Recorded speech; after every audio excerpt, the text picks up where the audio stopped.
Vizi, tabù, esagerazioni, pur rimanendo in quella che posso tranquillamente definire la sfera di decenza e ipocrisia della vita aristocratica moderna. Una sorta di bordello virtuale dove un popolo di debosciati, quali siamo, si crogiola stando bene attento a mostrarsi a chi in quel bordello non può entrare. Dalla mia vita sono uscite tante persone. Alcune con una delicatezza tale che mentre accadeva non sono riuscito a percepirlo.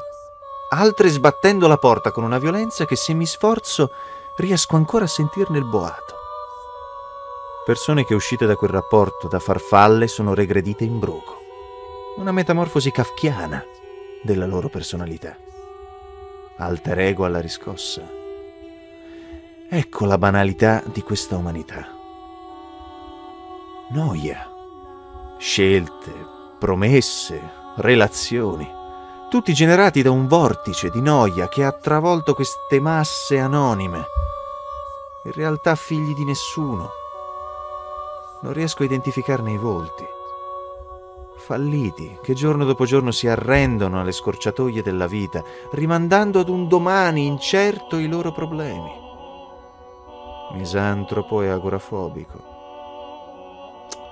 Sono un fottuto pesce che è saltato dalla sua boccia, che tutti chiamano mondo, a una dimensione maggiore. In realtà sono solo caduto a terra e divincolandomi su me stesso sto semplicemente perdendo le forze, destinato alla sensibilità in un mondo di pochezze. Ecco la domanda. Io sono felice? Opaco. Mi capita parecchie volte di immaginarmi tutto quello che farò e che non farò nelle prossime vite. Scommetto che capita a tutti di immaginarsi in un altro tempo, in un altro luogo, con gli stessi ricordi, con gli stessi errori, segnati uno dopo l'altro sulle cicatrici.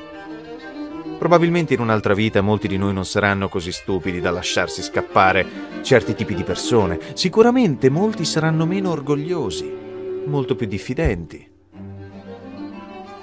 Io, per esempio, in un'altra vita eviterei tassativamente i fast food, mangerei più verdure, andrei in palestra, probabilmente non sarei neppure iscritto a Facebook, berrei soltanto acqua povera di sodio, non darei mai peso alle parole di un integralista e ripudierei quello che io chiamo ciclo dei panni sporchi.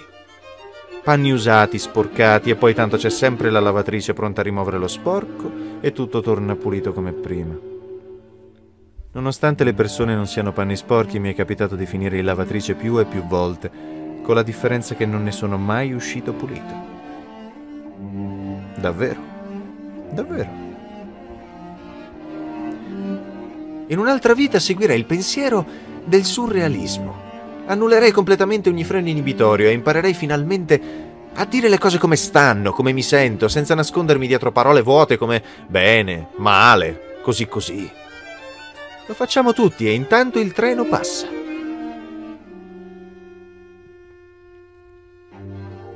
In un'altra vita mi venderei anch'io a questo sistema consumistico. Non farei lo scrittore né il poeta. Non guarderei la realtà da diverse prospettive. Seguirei la linea d'onda del gregge, quel gregge che tutti seguono e dal quale tutti fingono o pensano di estraniarsi. Sarei un guscio come tanti, una statua di Creta, come tutte quelle che oggi puoi trovare facendo una passeggiata in qualche discoteca. Diventerei il re della movida, con quelle vite yogurt a scadenza breve. Eviterei di essere come sono, con questa personalità come il mare. Non mi farei fotografare da tutti per poi nascondere i tesori migliori negli abissi, dove pochi hanno il coraggio di avventurarsi. Negli abissi dove manca il sole ed è pieno di mostri. Mostri che io chiamo ricordi. Non avrei paura del tempo né di ciò che è imprevedibile, come il terremoto, come perdere l'amore senza preavviso. In un'altra vita non sentirei tanto dolore. Mi capita spesso di pensare a come potrei essere nella mia prossima esistenza. Poi smetto di fissare il vuoto e mi ritrovo nella realtà e all'improvviso, come un tuono che illumina la notte, mi sorge spontanea una domanda. E se non ci fosse affatto un'altra vita? Mi spaventa ancora di più la risposta che già conosco. Ciao, Lev.